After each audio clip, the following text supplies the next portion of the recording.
Salut Alex. Ça va bien? Donc c'est l'interview première fois, c'est ça? C'est ça, on y va? Ça m'excite beaucoup. J'aime beaucoup les premières fois, c'est toujours ce moment un peu suspense. On ne sait pas ce qui va se passer, ça va peut-être être nul, ça va peut-être être génial. La première fois que tu as pensé au métier que tu allais faire, tu t'imaginais quoi? Écoute, au début je voulais être pilote d'avion, parce que j'ai vu Top Gun quand j'étais petit, j'adorais tout ça, je me disais, c'est génial. Bon, je suis monté dans un avion et là je me suis fait pipi dessus, donc c'est pas une idée, on va peut-être pas faire pilote de chasse.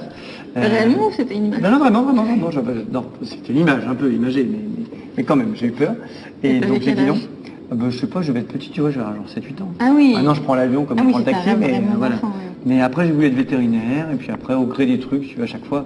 En fait, j'ai jamais vraiment su ce que je voulais faire. Je fais ce qui m'amuse. J'ai de la chance.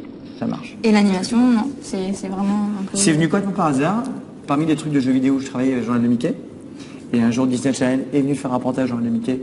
Et ils ont dit, mais t'es qui? Il faut absolument que tu fasses de la télé. Tu vois, une semaine après, j'étais animateur sur Disney Channel en direct.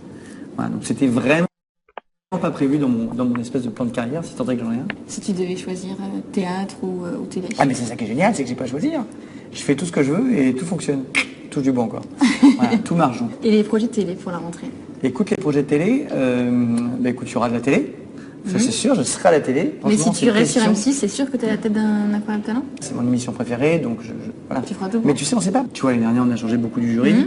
Je pense que cette année, si j'ai bien compris, mais comme je suis pas encore dans le secret des Hélène je sais pas. Ségara, ça te parle? Mais ça, ça me parlerait beaucoup, oui. Sauf que je ne sais pas. Je ne sais pas si c'est vrai, pas vrai. Tu sais, c'est toujours. Tu ce la truc. trouves légitime en tout cas? Ah bah oui. Alors, là, pour le coup, c'est les jurés, elle est méga légitime. C'est quand même Notre-Dame de Paris. Enfin, non, mais je veux dire, tu vois, elle est quand même méga légitime. Mais au même type que le son en général, les gens qu'on choisit pour le jury. Ils choisissent bien les gens, donc de même que la rumeur Eric Antoine, si c'est vrai, c'est pas légitime. C'est un ancien finaliste de l'émission, il a fait une carrière incroyable après l'émission. J'espère que ça se passera bien et que l'émission cartonnera. Et tout à l'heure, tu disais c'est mon émission préférée. Oui, c'est vrai, c'est mon émission préférée, mais parce que c'est l'émission qui me parle le plus. Parce que dans mon show à Las Vegas que je prépare, il y aura des incroyables talents que tu as vus dans l'émission. Dans ma comédie musicale qui arrive à Paris en octobre 2016, il y aura aussi des incroyables talents que tu as vus dans l'émission. Voilà, c'est mon métier, la scène. C'est mon vrai gros métier. La télé, c'est pour m'amuser, je m'éclate. Si une émission te tient vraiment à cœur, comment tu as pris les critiques parfois sur ta manière d'animer cette émission, notamment avec TPMP? Les critiques. Alors ça dépend. TPMP, c'est un autre vaste débat. Voilà, j'adore Cyril, je suis très ami avec Cyril.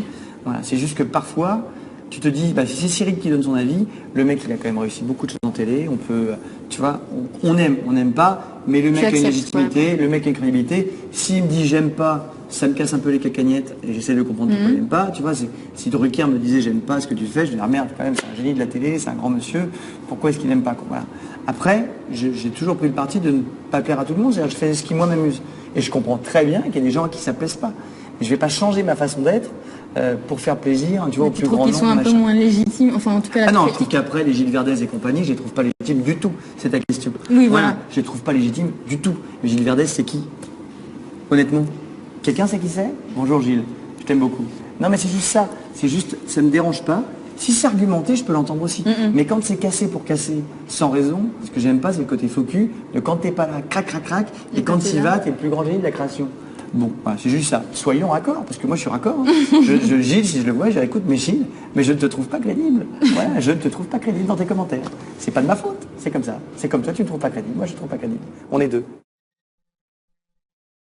La première fois que tu es allé à Vegas. Oh là là, mais ça remonte à tellement loin, ma pauvre. J'étais petit, parce que moi, ma famille vit là-bas, enfin ma tante vit là-bas depuis 40 ans. Elle a épousé un agent secret américain. C'est vrai? Ouais, c'était vrai. Et donc du coup, c'était mon tonton d'Amérique. C'était un peu ma deuxième ville, c'est que j'avais la chance de pouvoir souvent y aller, puisque j'ai de la famille là-bas. Et après, je suis tombé amoureux de cette ville, amoureux de la culture américaine, amoureux de tout. Donc pendant très longtemps, si tu veux, j'étais à mi-chemin entre les deux. Ouais. Et puis jusqu'à il y a quelques années, où j'ai décidé de tester un nouveau truc, tu vois, parce que mon humour... Voilà, les Français, je sais qu'il y en a qui n'aiment pas. Salut Gilles, on en parlait tout à l'heure. Mais les Américains, je me dis, est-ce que ça va leur plaire, pas leur plaire, tu vois, voilà. Donc là, ça va être un vrai test, c'est en anglais et tout ça, donc ça va être très... Là, c'est cet été. Alors, pas cet été, ça a été un tout petit peu décalé. On va commencer avant la fin de l'année. Mais comme on est... voilà, c'est un très très gros casino. Et donc, il y a beaucoup de discussions juridiques, de création de tout ce que je veux pour le spectacle, parce que je vais faire un truc assez waouh avec, je te disais, notamment des incroyables talents. Donc, c'est un été où tu vas faire que travailler. C'est un été, non, pour la première fois depuis très longtemps, je vais prendre 10 jours de vacances. Je vais partir avec mon chéri, Où ça? mon fils et mon toutou On va partir tous ensemble en famille. Là, tu parlais de ton mari, justement, la première fois que tu t'es dit, il faut que je parle de ma vie personnelle. C'est assez récent parce que j'ai toujours considéré que ma vie privée, c'est ma vie privée et que ce que je fais de mes fesses ou de mon corps ou du reste n'a d'intérêt que pour moi. Et je préférais qu'on parle de mon travail, franchement. Voilà. Et puis après, il y a eu la manif pour tous avec tous les débordements qu'il y a eu. Et là, j'ai failli le faire en me disant, bah, ça va aider plein de gens. Voilà, mais je trouvais que c'est tellement archi-violent. Je me suis dit, ça va être mal interprété, ça va mal passer, c'est pas le moment. Et quand Elliot est arrivé dans nos vies, ce petit pépère, hein, qui fait des gazouilles toute la journée, il fait trop mignon. Là, je me suis dit, ben voilà, j'ai pas envie que ça sorte de façon bizarre, tu vois, une photo détournée ou je sais pas quoi, machin. Je dis, on va le faire bien, on va le faire. C'est le moment, c'est les 2 ans du mariage pour tous. Voilà, ça va aider plein de gens, donc voilà, on est parti là-dessus. Et la première fois que tu as eu envie d'être papa? Oh là là, bah, là tout petit. J'ai toujours voulu être papa en fait. J'ai toujours adoré les enfants. Je trouve ça tellement génial de te dire, eh ben on peut les orienter dans la bonne voie, on peut les aider à se développer dans ce qu'ils aiment, tu vois. Voilà, j'ai toujours été. Après, il y a eu un moment donné, parce que moi j'étais hétéro très longtemps, donc il y a un moment donné, très longtemps, je n'avais pas de problème. Après, ben non, ma mère, je vais pas y arriver. Et voilà, maintenant on peut le faire. Aux États-Unis, en tout cas, c'est légal. Je me bats maintenant pour que ce soit légal ici, pour des tas de raisons, parce que ça coûterait beaucoup moins cher, parce que ce serait beaucoup plus surveillé, que les gens ne feraient pas n'importe quoi, et que ce serait beaucoup mieux. Donc je me suis dit, allez, on y va, on se bagarre. Et tu rêves d'une grande famille? Écoute, alors grande, je ne sais pas. Déjà là, je te dis, c'est dur. Hein. Franchement, on est déjà, oui, on est mais déjà quand au il aura taquet. un peu poussé, bien sûr, non, mais oui. Écoute, idéalement, moi, j'aurais bien voulu en avoir 3, donc on va voir. Et avant de te laisser partir, est-ce que tu peux dessiner, faire ton auto? Tu veux que je me dessine? Oui.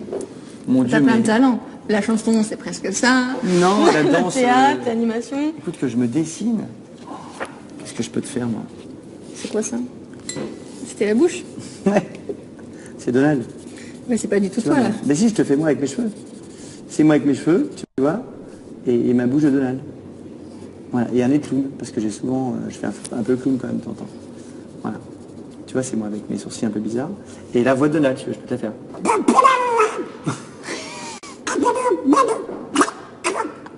Voilà, c'est un grand moment de télévision que vous venez vivre avec moi. Et merci pour ça, de m'avoir ridiculisé à jamais, je te remercie beaucoup. Ça me touche énormément. Et attends, avant, on va vérifier que... Ça me ressemble? Voilà, la ressemblance. C'est évident. Et toute dernière chose avant de te laisser partir, le selfie. Mais voilà. Merci Alex. Bah merci à toi. Ciao. Pas mal, bye bye. Bisous peut-être.